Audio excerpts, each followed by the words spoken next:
Hello and welcome to Landscape Photography World, the podcast for everyone passionate about landscape photography.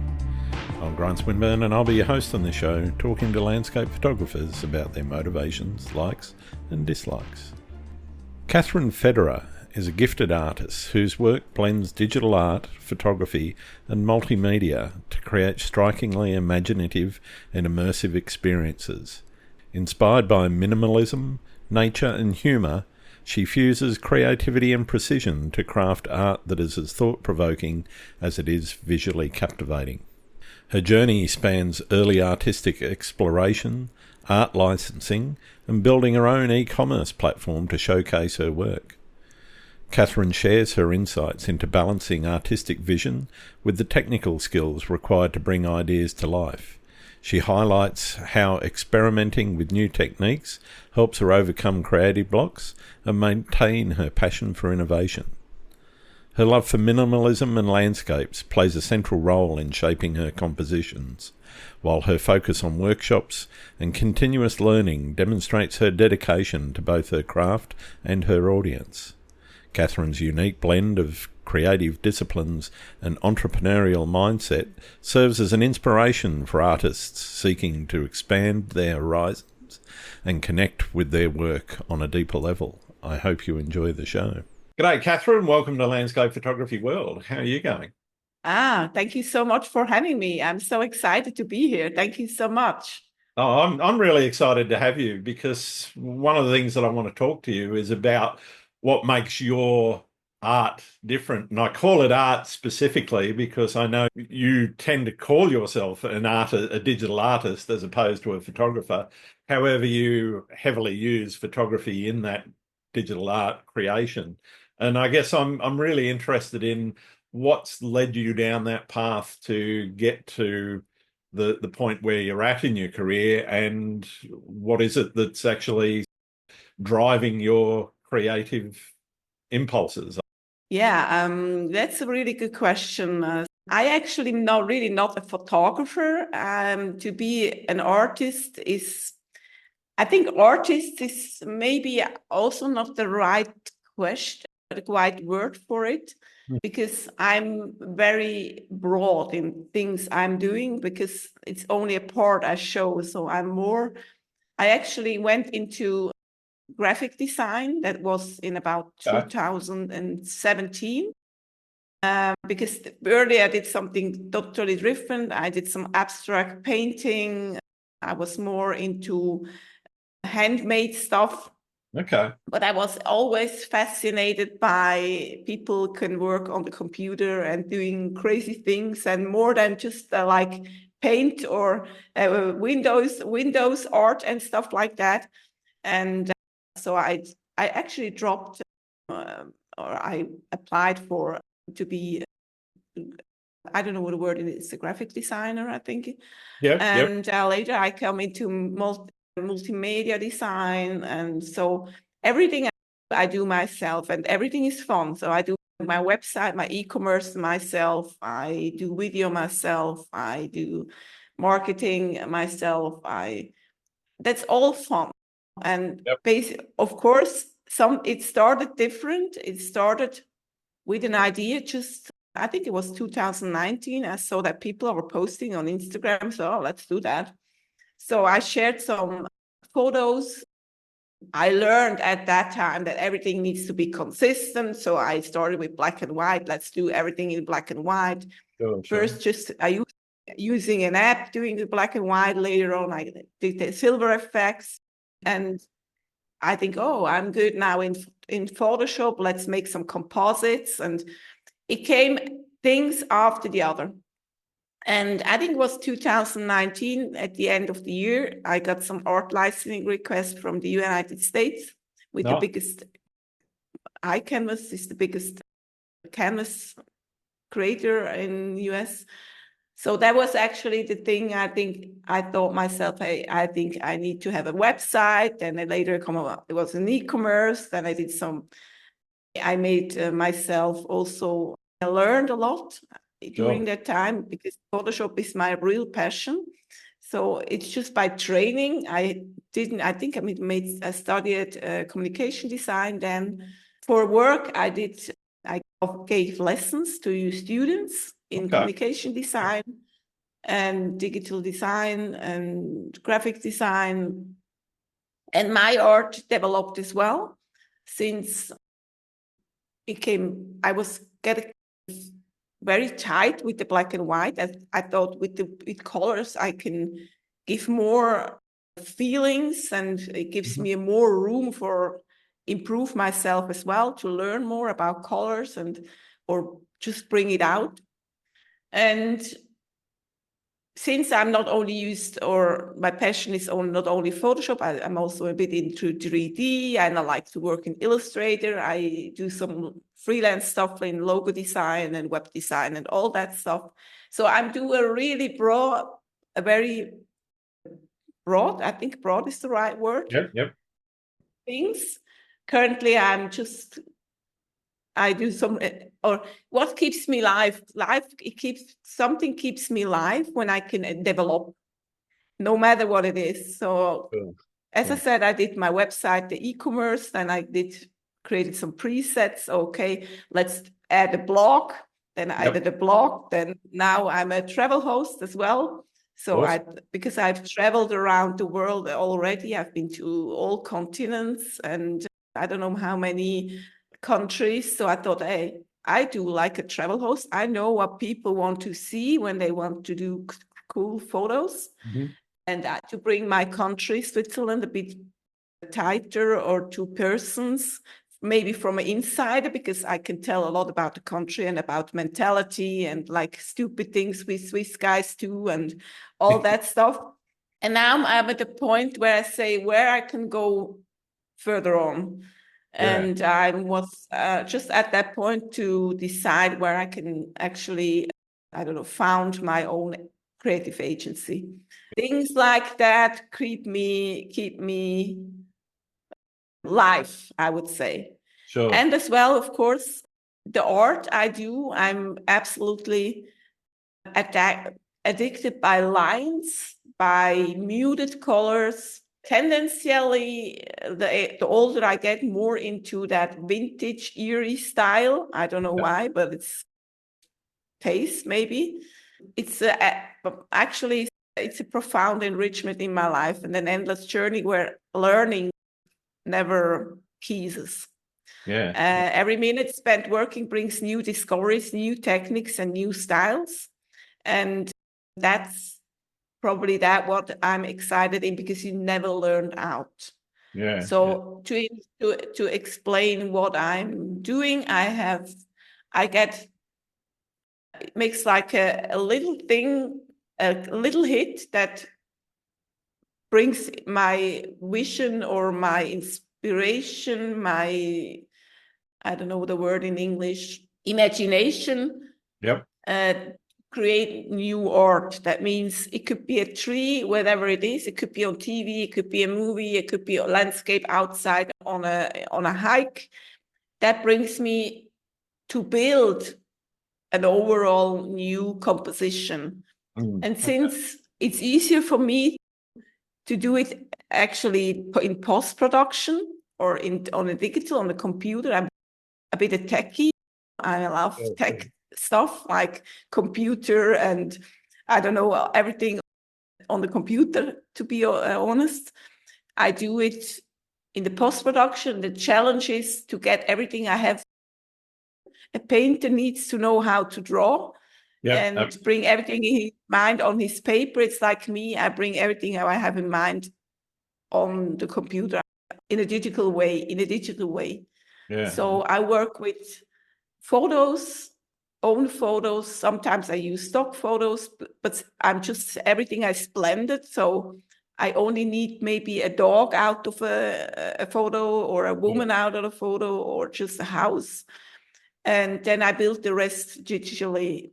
And there is actually one creation I have, which brings everything to the point how I work. I don't know if I'm allowed to share my screen. Yeah, sure. Go ahead. Okay, I just grab here I'm starting quickly Photoshop so I can show you, because this creation describes how the process is.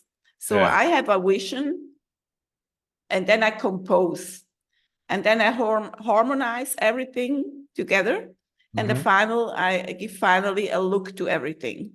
Yep. And I use some plugins, and it depends how or which tool I use. The main tool is Photoshop, but I work with vectors as well, with 3D stuff. And that's actually the process. I'm just gonna grab this piece here. I'm just gonna open that quickly so I can share it with you, and just gonna. The people that are listening as opposed to watching, so some quite a few of my people listen.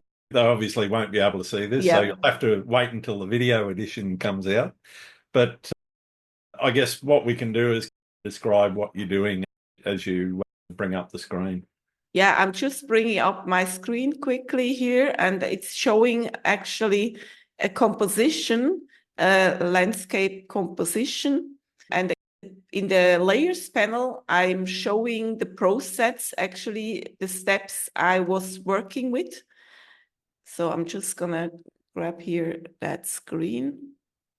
It's always hard to do that very quickly. So here we go. I'm just sharing my screen here. And it's actually a composition which really describes the process. So I'm going to hide some layers to get to the starting point where people can see what the original photo was. So this is a landscape photo of an ocean with some rock in the foreground, but the rock in the foreground or the landscape on the coast it works with really lines. That's what we can see here. It's from lines from the left to the right. So that was the initial. When I see photos, I can imagine what I can do with it. So this is describing the process. One of your own photos? That's one I'm using from a friend from Adobe Community Experts Group. He was sharing that photo I think it was in the Photoshop community. And it's like challenges. It's things people keep trying to be creative. I saw the photo. I said, hey, I have an idea. Let's do something with it. I can share later the name of it, so you can maybe mention him. Because it's not my photo, obviously. But it's just it describes.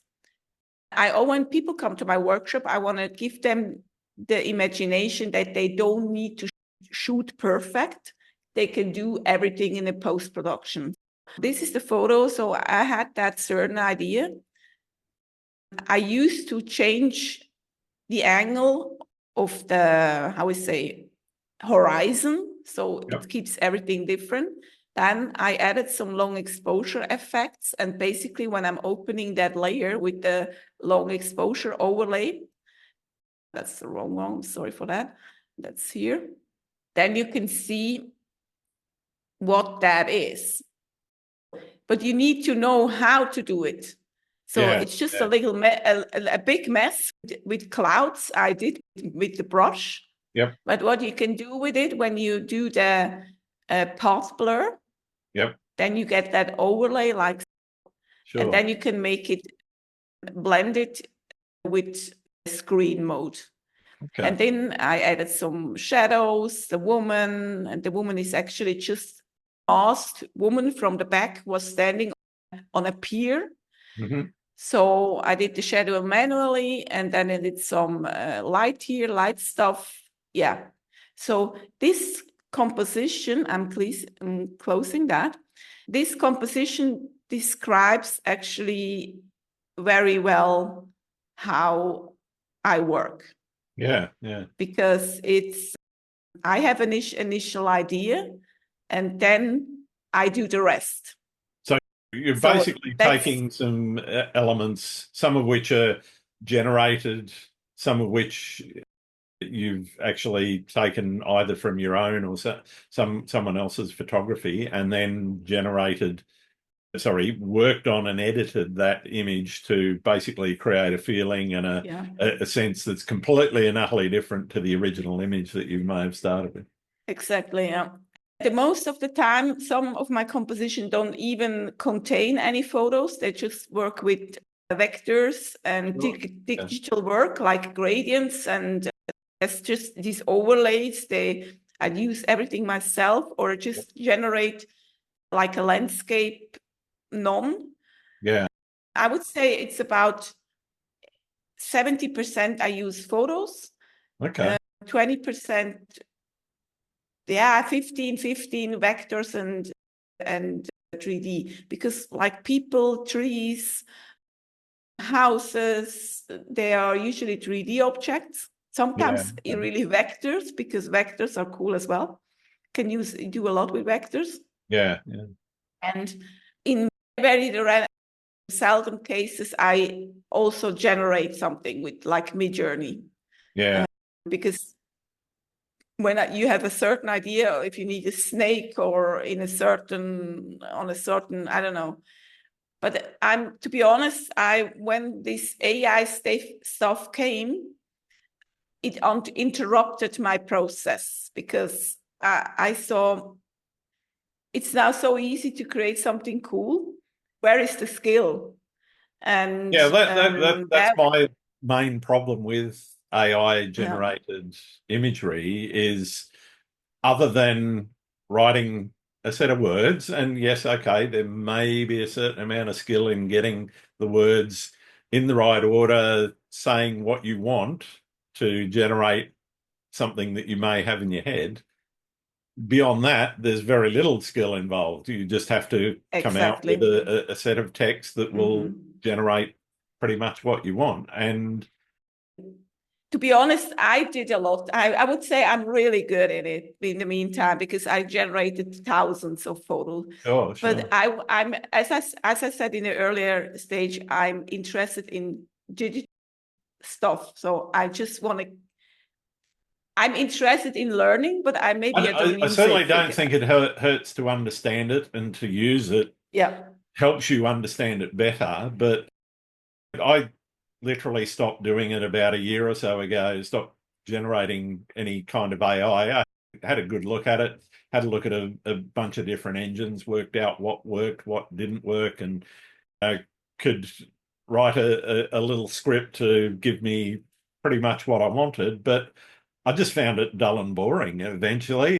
There's no real skill involved. I just have to type a magic incantation and there it is. No, there is no joy in it, because for me, what makes me happy is the process. Yeah, I want to have the skill to do it, to create what I have in mind. That's what I get challenged in, and not typing words, because it's boring. It doesn't make me happy. And interestingly, I've been working for Adobe on the community booth in Adobe Max in Miami in October. So I've been there, and I talked to many artists, and interestingly, all creative persons, they do it like in a professional way. They are not so happy about it. Even Adobe promoted it so much also on that event.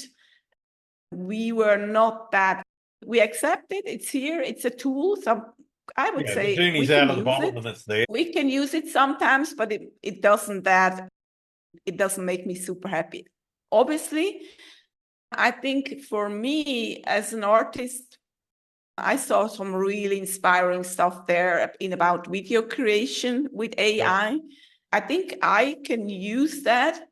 I'm still experimenting, but it's a kind of, it makes for me, and when I do my own creative agency, I think it makes it easier to create stuff for like companies in a very cheap way. Commercial work, yeah. So the commercial thing, it could be interesting as make it cheaper to others. It's like a USP, but at least it doesn't help me. I see so many artists, AI artists, they have no idea about graphic design and photography, and you see it definitely, because they don't have the understanding what an image makes beautiful, what is the parameters you need to know about why colors work, how they work, why red has another light in there in a color as yellow.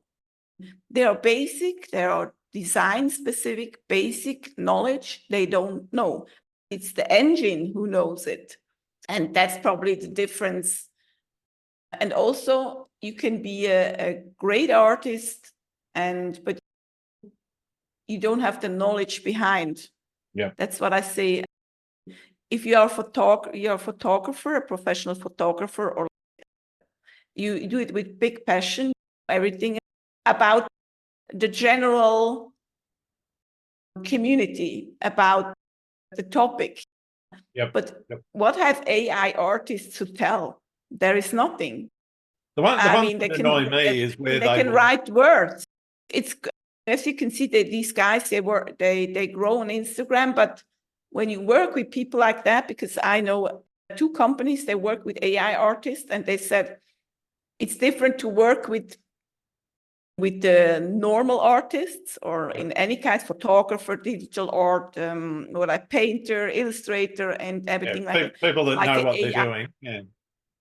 They don't, because they didn't learn the basics. Yeah. And that's interesting. Yeah. And they don't know about the whole community. Either it's in digital art, in photography. You have a big community. You know everything about cameras. You know everything about lenses. You know everything about the books behind the people working in that genre. Same with digital art. Same with the artists. But the AI artists, there is just, what is it? Exactly. I don't know. I guess the thing, or the people that annoy me the most in that space are the ones where they will take another person's work, whether it's a painting, whether it's a photograph, whether it's digital art, whatever, and then feed images of that to their AI to replicate it just for social media growth and that sort of thing. And you're seeing the rise of these accounts where people are literally ripping off other people's work deliberately because they're taking an image that has been created by somebody else, feeding that to the AI, and then claiming that as their own. They're the ones that kind of grind my gears a bit and make me not so much angry, but just it's really bad form. I just don't think it's the right. Ethically, it's really poor.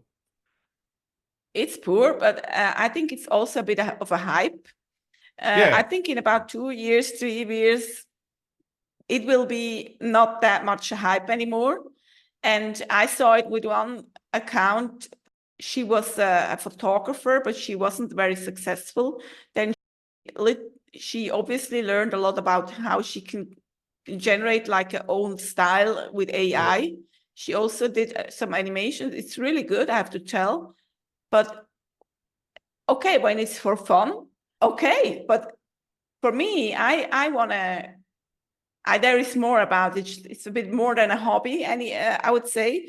I just see that there is nothing behind. It's just the art. She cannot teach it. She cannot monetize it a lot. She cannot, it's just not there. Yeah. As a photographer, you can do photography work. People, there is no more of a base. There is more of a value behind it. For me, it's like similar, because 4 years ago, 5 years ago, when I started, I was punished by you because I was using obviously Photoshop. I was and now ask about that. because I know that photographers, they didn't like the Photoshopper. It was getting hard, but in the meantime, earlier stages, they said, this is made with Photoshop. It's Photoshop. It's not real. And now I still get that with some of my images, even though and it's now, it stopped, but I think 2 years ago it was made with AI. Yeah. And now it isn't. And I'm tired of explaining. I'm really tired. And I'm now at the point that I get a bit bored. That's why I'm doing that. As I said in the earlier part, that I'm interested in developing things, exploring new techniques, stuff like that. That's why I'm into something completely new. So I was a bit tired. I was in the last couple of months, I was very silent everywhere. I just posted on Facebook, I think Threads, and on X, not even on Instagram so much, because I was cooking something new. And let's see where it brings. And I would love to be more into video, but obviously I'm not Gen Z.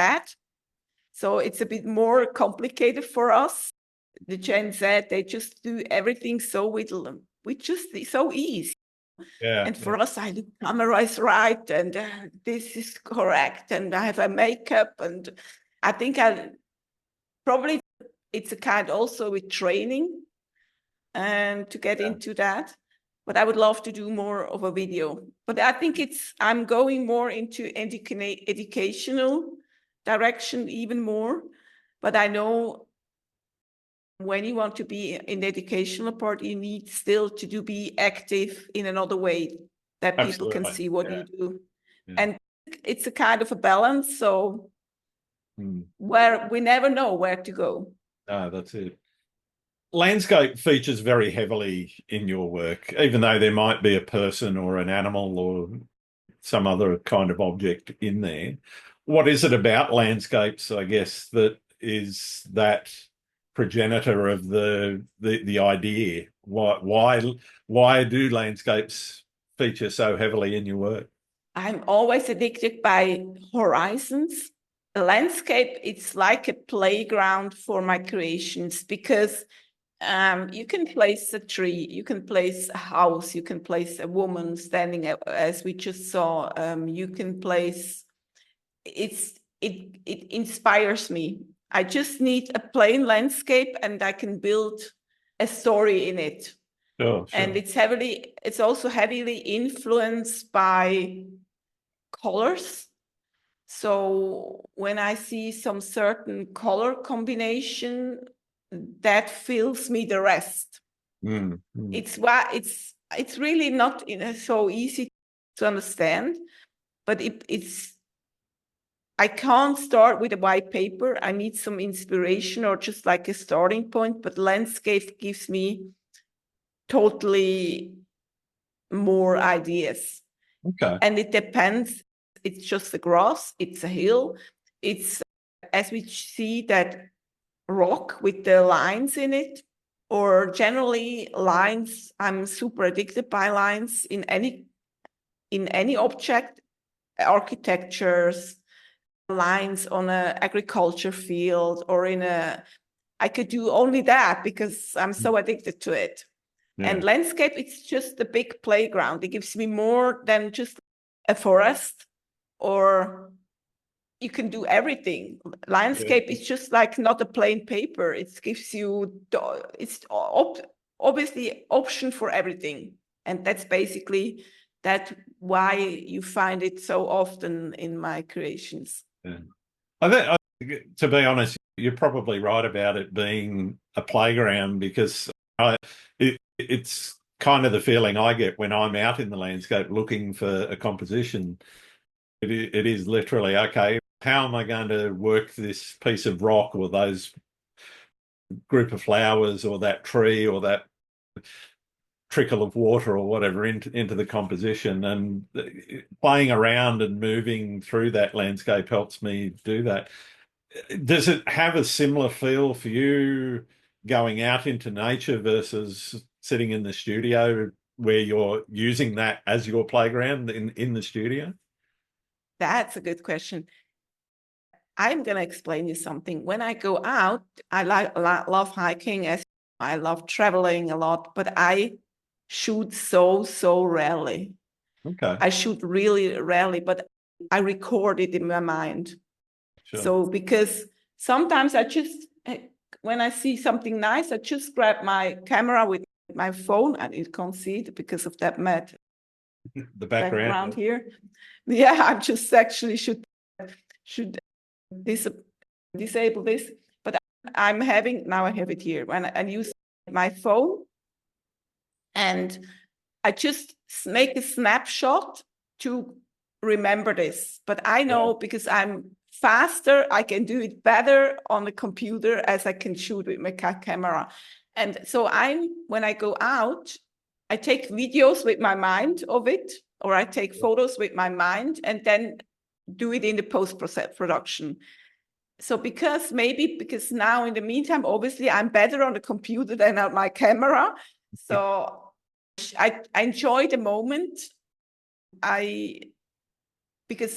For me, it's hard to enjoy the moment and think about what I'm seeing. Or when I go to hiking, I enjoy the sky, I enjoy the smell, the sounds, but I couldn't shoot because it's too much. Like I cannot do everything together. To have to be, because when I go shooting, I wouldn't be able to hike because it takes me hours because everything. And that's why when I go out, I enjoy the hike, but I record what I see and then I go to the computer and do it in the post-production or in the composition, the creation. So that's the difference. Okay. Do you remember the first image you created that made you feel this is it? This is what I want to do. What was that moment like when you created that first image that really spoke to you? Actually, it was one of my all over first composition, and to be honest, I think it's my all-time bestseller on all platforms. I am on my with ICANN I did some more art licensing in the past, but I canceled in the meantime. So I think I sold about 3,000 pictures. I would say wall arts, and it was also featured in the US magazines, and it's called Wanna Play. And I need to show you that. I can show you the later. I can share you the picture so you can add it to this podcast. Or and when you Google that, you will find it definitely more than one time. It's called Wanna Play. It's New York City in winter. The composition is in black and white. Mm-hmm. It plays in New York City in front of the public library. A T-Rex is not lying on the bottom, but it's sitting very deeply on the bottom. With his front body is on the bottom, and just the big tail is going up it's just ringlet. I don't know if that's the right word. Yep. So just imagine the bottom of the body, the front body is on the bottom of the street. It's in winter, and the mouth is also on the bottom of the T-Rex, and the mouth of the T-Rex is just kissing, so near it is, with a tiger.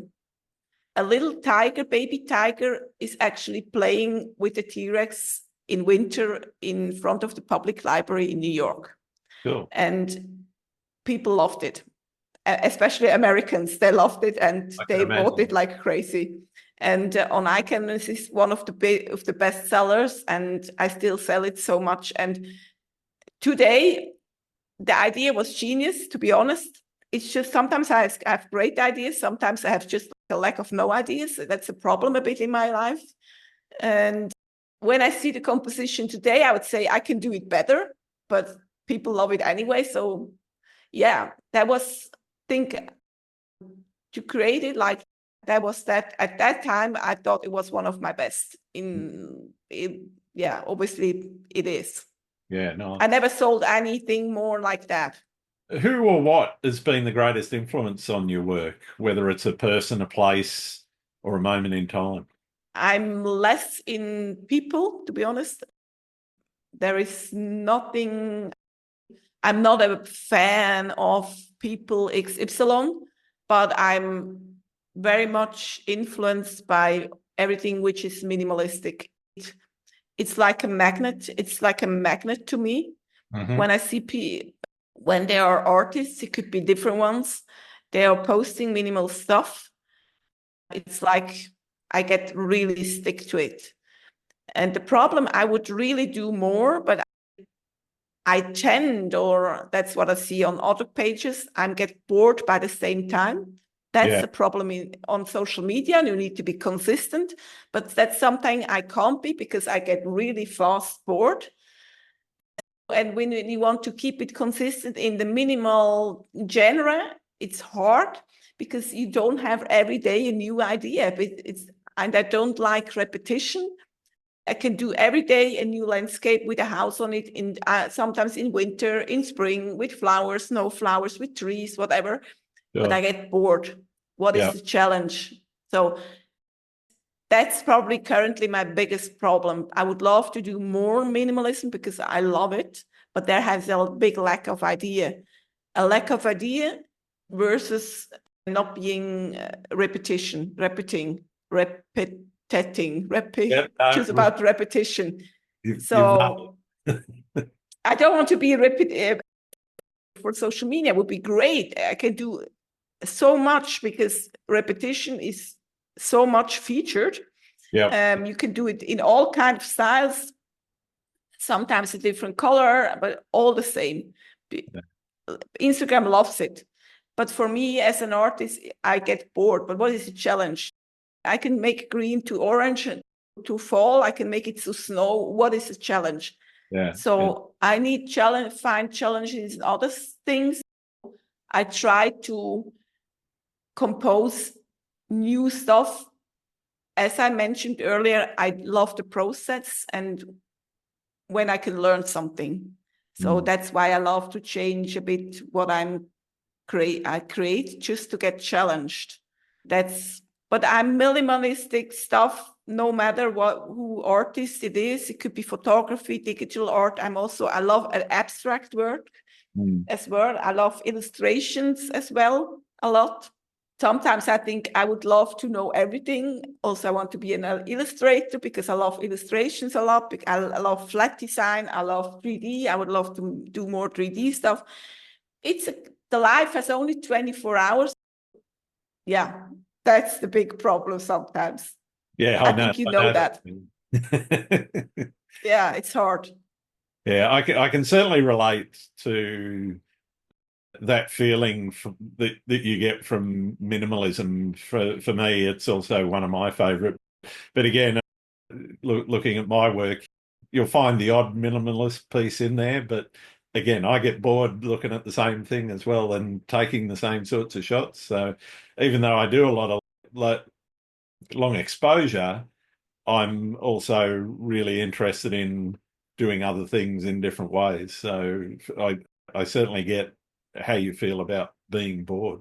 I'm really interested, though, in what sort of things you're aiming to express through your work. A lot of them, for me, certain images have certain feelings, and some of them are really playful, some of them are very somber and dark. What is it that you're trying to say to your viewers with your art?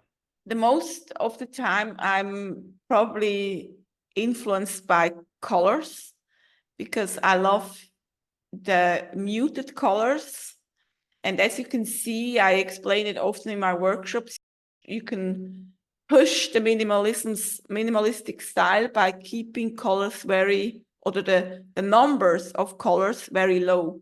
So when you have just 3 colors or just gray tones with one pop color, or I work also, to be honest, a bit with the monocolor. What is the color style? I don't know if it's the right word.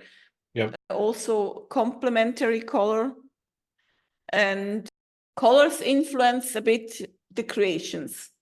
So when you see it's hard to find multiple colors in my creations.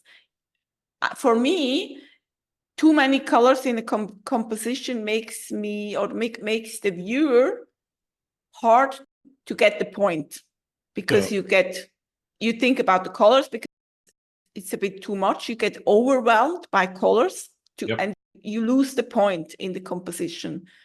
So that's why I tend to reduce the number of colors and also to keep them muted in the most time.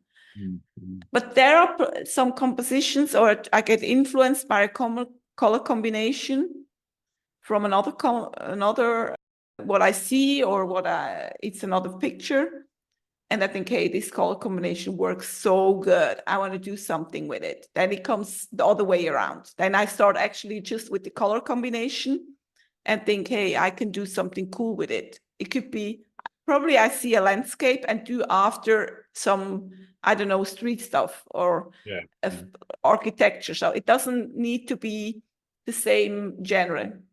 Yeah. But in the last couple of posts I did, I like that composition I shared with the laundry line. I think that I was actually the composition itself wasn't so much I'm interested in, but I was interested in the color combination. Yeah. And it could be, that's probably what the starting point is either composition itself, or I get attracted by color combinations. And then I build the story about it. That's the difference. But you won't see, because black or monochromatic stuff works so good with a pop color. Yeah. It makes it stand out and it underlines the meaning, the story behind it. Mm-hmm. And it's also interesting. I think it depends what people use. Let's go to Instagram. It depends if you're creating for Instagram. Some people are using it on a dark mode, and people are using it on white mode or bright you can't mode. control how people are going to see it. Yeah. And they see it different. If you have a composition in black, it's really interesting. I think I made it. It's a kind of a year ago or two. I asked people, I think it was in my story, what they use if they use the bright or dark mode.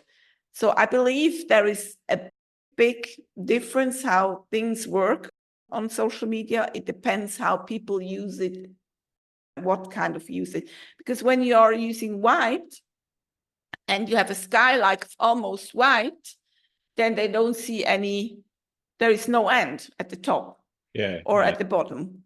And if they use it or same with black, if you're working with black. So I believe that contrasts work very well on social media because, and the minimalism as well, if you let a lot of white space, it's obviously proven that people get attracted by a lot of white space because it has something, I don't know why. Yeah. And white space, or that we call it white space, it's not mean that it needs to be white, but it needs to be empty. It works so much better if you don't have too much colorized work. A lot of white space shouldn't be 100% saturated because it's too much. It's too much. So that's why you often see in my white space not plain azure or top green, just a bit faded out. It's so people get not that, I don't know, you get overwhelmed by so much color. Yeah. I'm interested to talk to you a little bit about your business and how you decided to become a full-time artist and full-time graphical artist. What was it that sort of said, okay, I can do this, I can set it up, and you mentioned how many hats you have to wear. I want to talk to you a bit about that in a minute, but talk to me a bit about the decision to actually go full-time artist. To be honest, I'm working on it. It's not there is Not a misunderstanding. As I said, I was always working. I started working to make the money. Obviously, I was working in an international logistic company for many years as a key account manager. I was a director there. I leaded some departments, and I was also building out young people. So that's what I make. That's why I love giving workshops all my life. Yep. I then later on I teach students, but I think I was 30 when I thought, hey, that couldn't be my life. That was the initial change. I was always interested in creative art. I was interested into marketing. So I changed. I gave up my good paid job and started actually back down again and did that graphic design. I studied communication design. I did some marketing studies. And I worked for companies in marketing department. But at the same time, that was about 2019, I started all my stuff, what I built up. Yeah. And I think it was last year, I reduced my marketing job and did more for my stuff. But then I really noticed that people are buying less prints due to AI. I think it's create your own stuff and print it yourself. So I was doing more the workshop thing. And that was probably a good decision that I did everything myself. I learned a lot. I did everything myself. I learned a lot in that time. Many things I did at that starting point to build up everything I build up now. I wouldn't do it again. It's like the art licensing. When I started with art licensing with iCanvas, the following years, I got many requests from other art companies. They want to license my art. I think I need to do that. I need to do everything. I had about 10 art licensing. And now I've just still one, the first. I keep it with iCanvas and now one more, a little one, but I like them because they're cute. But I canceled everything. So I wouldn't do it again. I wouldn't do that or art licensing anymore because you need to keep your art where it's the best, where you grow the best or where you can sell the best, and don't use that.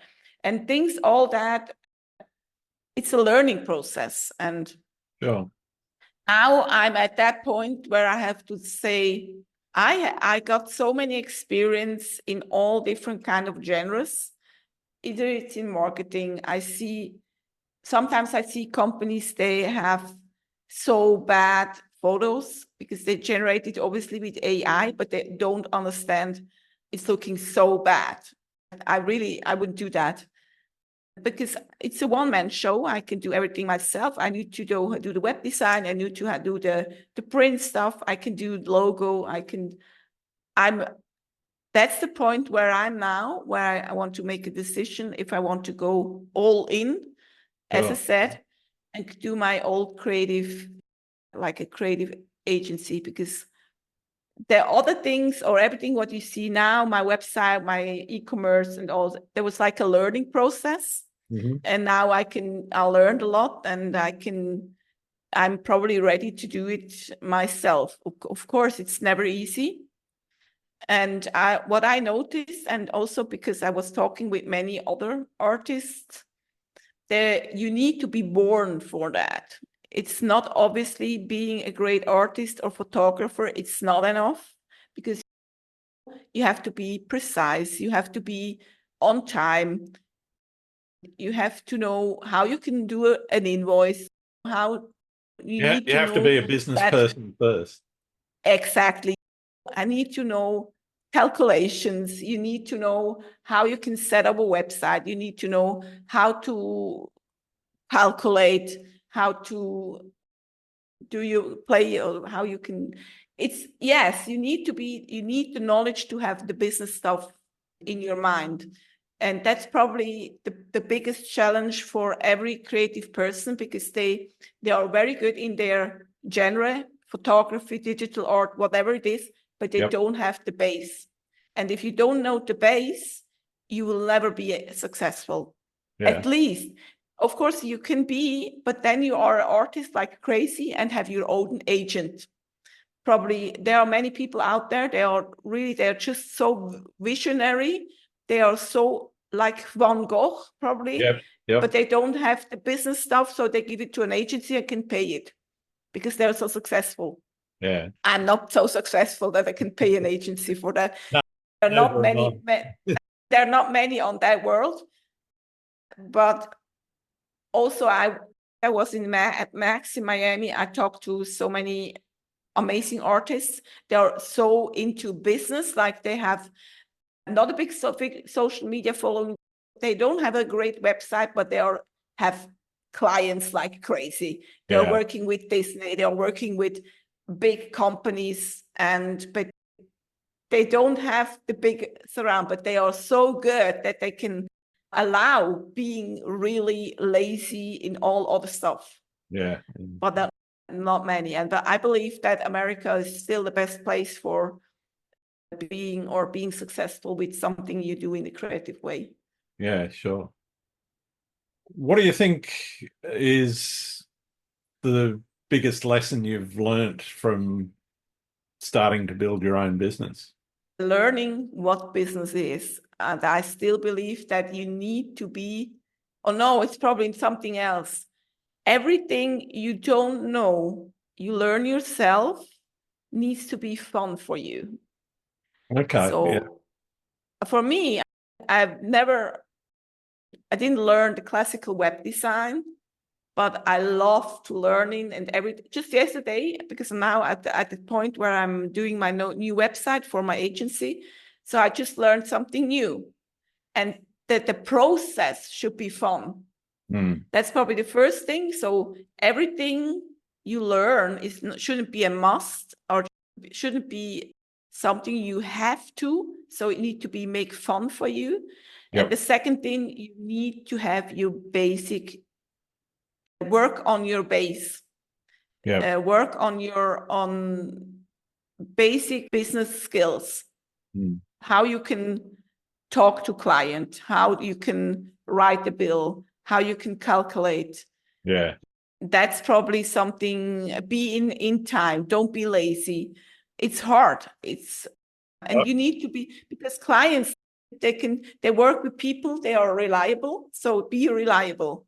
Being reliable, and everything you do yourself has the advantage that you can control everything yourself. Yeah. So I never regret that I don't give all my web design and for my own stuff outsourcing, because I can decide when I want to change something on my website, I'm going to change it. When I want to implement something new, I'm going to do it. Yeah. So when I see with clients now with me, they are like they need to find when the web designer has time to do it, then they can do it. And if they don't have time, it's not there. Yeah. So everything you do yourself should be fun to learn it, and you get stronger with it. That's probably the biggest lesson, and it should be fun. Fantastic. You mentioned running workshops and educating. What does a Kathrin Federer workshop look like? Yeah, currently I have that master class in Photoshop. Giving live workshop is, for me, it's very exhausting, I'll be honest, because that master class is going 9 hours. In the earlier stages, it's even go 12 hours, and you have 3-4 Sundays every Sunday and giving lessons. I was getting exhausted a bit, to be honest. So I started doing just one every winter in a group. And otherwise, I just give that individual classes, which is obviously more expensive, and I can't do it. So I don't have a run on it, because people need to pay more. And so you obviously don't have so many in a year. And also the single classes, individual classes, most Photoshop is, you can more go specific to clients. That's probably more interesting for me as well. Yeah. And because also you get into more in a personal relationship during that 9 or 12 hours. But now I just implemented. That's why I said it's important that you can do everything yourself. I implemented a new workshop. It's called Skill Burst, Photoshop Skill Burst.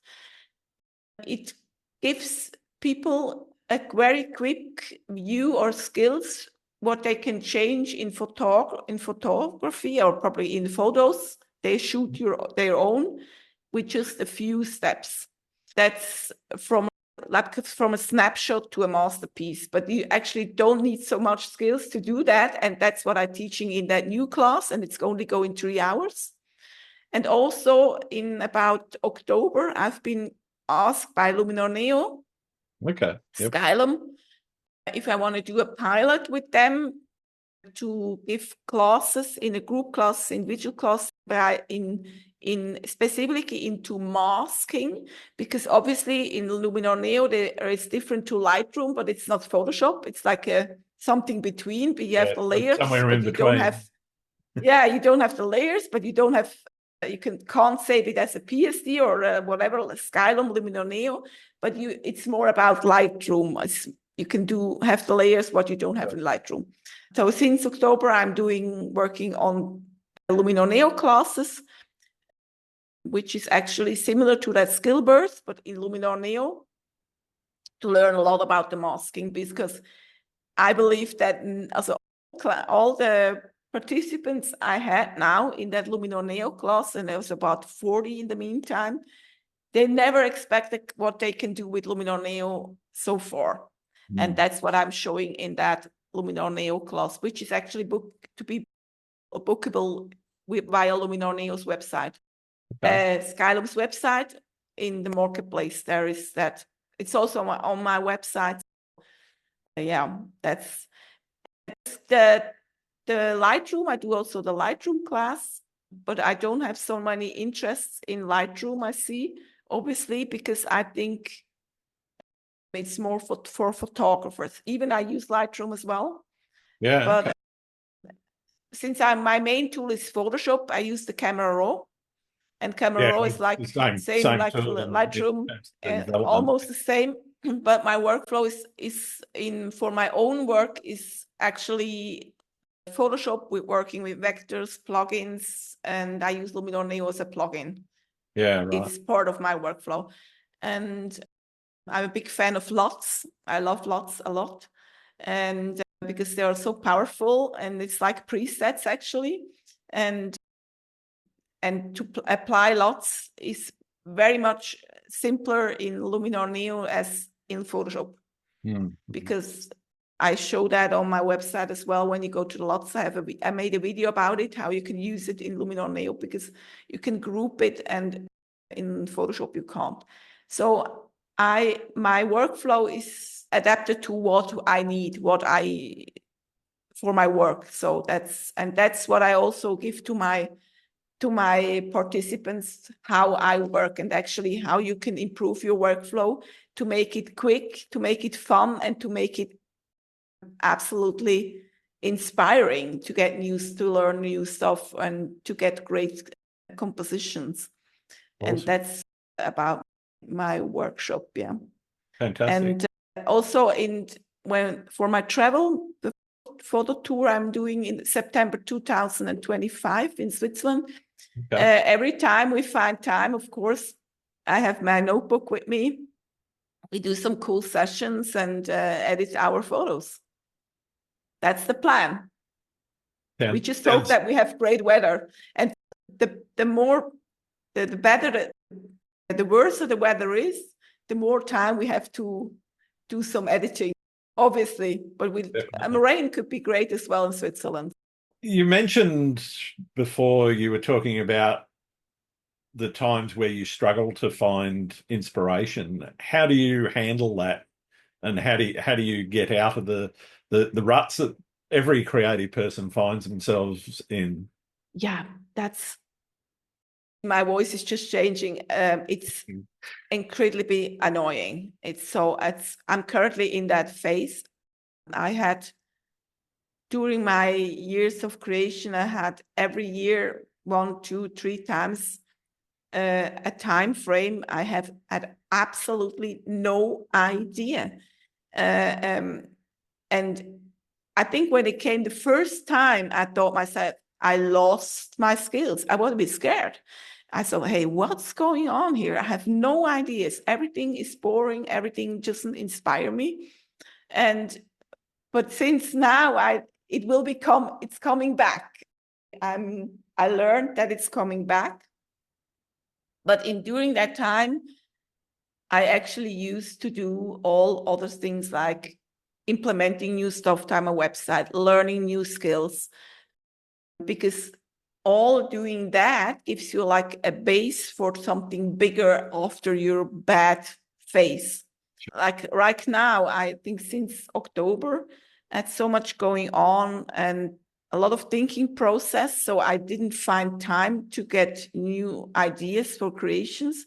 So I think, oh, let's just completely concentrate now on the other stuff, because when I get that done, I know the inspiration comes back, and then I'm ready for something new.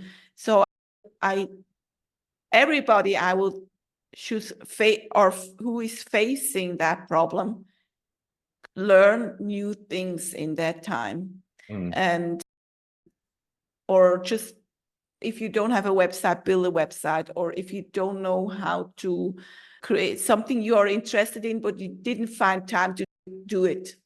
And that's it, because I know it, just looking at it and nervously grabbing what can I create today, or copying old stuff, it doesn't bring you anything. It's just hard. So go out, concentrate on something new. I think it needs to be something new, or backlogs, something you never did before because you didn't find time. Maybe you have a, I don't know, you have something really back in mind and you didn't try to do it. Or maybe you want to learn Illustrated, do it. If you want to learn Neo, learn it.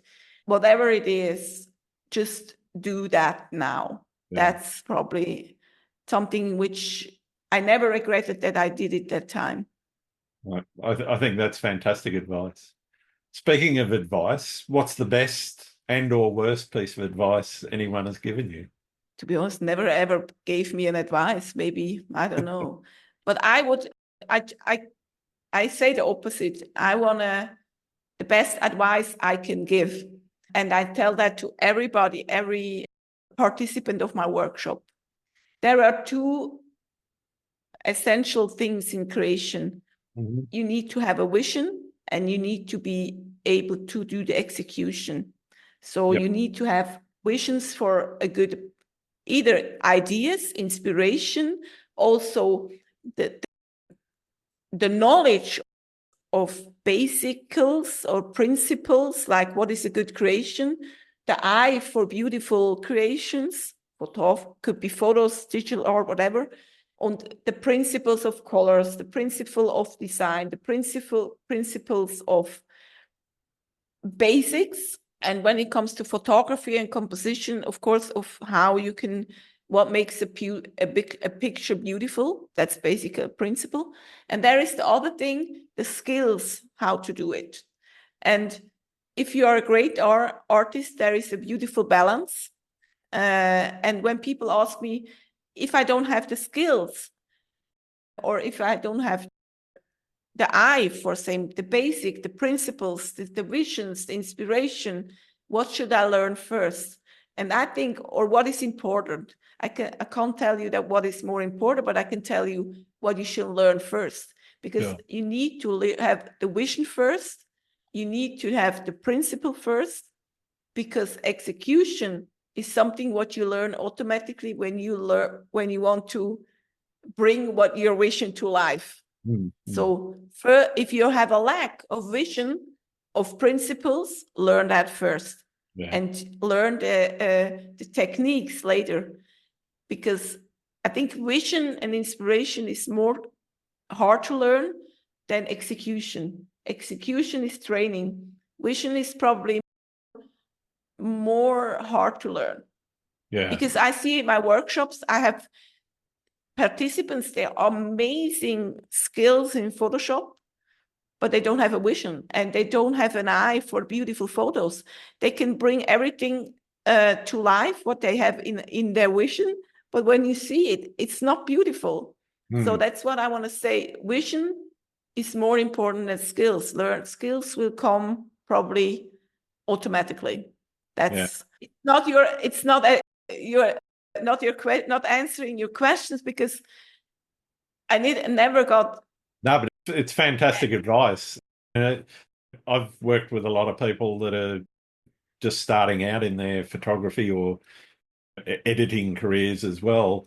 And one of the first things that they have to learn is understanding what it is that you want to do with the tools that you've got, so that you can then do what it is that you need to do. But it's that inspiration and the vision that actually says, that's the change I want to make. I want to brighten that because that's what I want to make the focus. I want to darken that down because I want to push that into the background and away from the viewer's eye. And it's that understanding that only comes with experience and only comes with working through that process of understanding what it is that you're trying to communicate with your art. Absolutely. I think there are two good things you mentioned. It's like when you go out with your camera, you can your camera from A to Z. Yep. I can do it in the dark. When you can do it in the dark, by sleeping, but you don't have what to shoot. What does it help? It doesn't help you. Same as when you have a photo and you're in Lightroom. You can know exactly how to make radial mask, you how to know to color grade. Color grade probably is more hard, but but you don't know what to color grade. You don't know what to lighten to. What is the difference? Because that contrast and white space and the depth, to giving depth, why you need to give depth, why. Or why to make the background more bluish and the foreground more yellowish. Why? It's because of that. And I think that's exactly, it's hard to understand for people who are not into it, but I believe everybody will tell you that it's exactly, I think the best comparison is with your camera. When you can move your camera and everything, know how to do it in sleep. If you go out and you don't know how to shoot, or you don't see what is beautiful, what you see. It's the ability to see and understand what it is that makes a composition work. I've only got another couple of questions for you. First off, are there any landscape photographers out there that you think I should be talking to on the podcast? Oh, yes. Actually, it's called Bobby Yoshi. I don't know if you know him. I haven't seen his work before. He's a very gorgeous person. He's amazing photographer. He's more into video now. Mm-hmm. If you want to talk about photography, I don't know many photographers, but I like photographers. They are they're so settled base. They are not that there are many photographers, they think they are God. But he's so cool. He's a very nice person. We talked about online as well about other stuff. And I'm Bobby Yoshi. He calls it the Indian guy. Okay. And another photographer, to be honest, I'm not so much into photography, but maybe I know some because he's a nice guy. He's a funny guy. I never met him, but we know us since very early stages of Instagram. Mm-hmm. And he's a black and white people photographer from Vienna. He's called Sasha van der Werf. And I would say his photos are sometimes, it's provocative. Is that the right word? Yeah, provocative. Yeah. So I don't like everything from him, but I like people. They are a bit crazy, to be honest. Yeah. They are different, not normal. And so I don't like everything he does, but sometimes he has some great photos also with people, men. I like man photography of men in black and white, also with cylinder hat. I like that so much. I don't know why, but since early stages. And there is one more, but I think he's more of a digital artist. Yeah. He's creating. I would be interesting how his work works, how he creates his work, because I'm not sure if it's 3D or if it's photography. And he's called Fish-Eyed. His handle is actually Fish-Eyed. Okay. And I think he's Fikri Amanda Abu Kabar. I think I don't know where he's coming from, but we are following us for a while, and he's doing some surreal stuff, and he's a very silent person. But I think there are 3 completely different suggestions. Something could be interesting to talk to. I don't. Bobby Yoshi, I know the Sasha of Wonderworld from Vienna very well, but the fish, I don't know. We're just following us, so I can't tell you more about it. Thank you very much for those. My last question is one that all of my listeners have been trying to get to the bottom of since the beginning of the podcast. Do you like pineapple on pizza? Pineapple, yes. Pizza, Fair enough. not so much. Yeah, pineapple, yeah. But I keep eating very healthy a bit, to be honest. Not because I want to get old, or I don't know, because maybe it's because I'm doing a lot of sports. Pizza, more than, I would say, more spaghetti than pizza. I don't know about putting pineapple in spaghetti. Yeah, but pineapple and cheese is a nice combination. Yeah, very nice. And or also pears and cheese works very well. But to be honest, it's a good thing. It's completely out of topic now, but I want to tell you something. You should try the combination of blueberries with, let me just check that word in English. I'm not sure what not cauliflower. What is this word in that in English? Let me just, what is that in English? Brussels sprouts. Brussels sprouts, yeah. Sprouts in combination with blueberry. It's fantastic. You will love it. It sounds crazy, but it's really nice. It does sound a bit unusual, but I quite like a Brussels sprout. Yeah, and because I was eating, so I just took it, one Brussels sprout, one blueberry, and said, hey, wow, that combination is scary. It's just genius. But it was by mistake, actually, by accident. So I came into that. So try it out. It's been really wonderful spending some time with you, Kathrin, and it's great to meet you. Where can people find your work? So you can find me on Instagram. It's KathrinFederer.ch. I also on X. I'm on you find the name Kathrin Federer. You Google it, you find my website. Kathrin, I don't have to tell all handles. You find everywhere just my name. And Federer, I'm glad about the name because we know the player of tennis, Federer, Roger Federer. Yeah. So I'm not related to him. I'm not related to him, to be clear, but I'm glad that he's a great person. But when you just Kathrin and Federer, you'll find it all that. I tried TikTok, but I still couldn't find out to set that up to be consistent. And maybe now then with my new agency, let's see what that brings. It was a pleasure to be here, Grant. Thank you so much. It really has been a lot of fun. Thanks, Kathrin. It was a fun for me. Thank you so much, Grant. It was great. Thank you so much. Thanks again for listening to Landscape Photography World. I hope you enjoyed the show, and keep listening because I'll be joined by some great guests in upcoming episodes.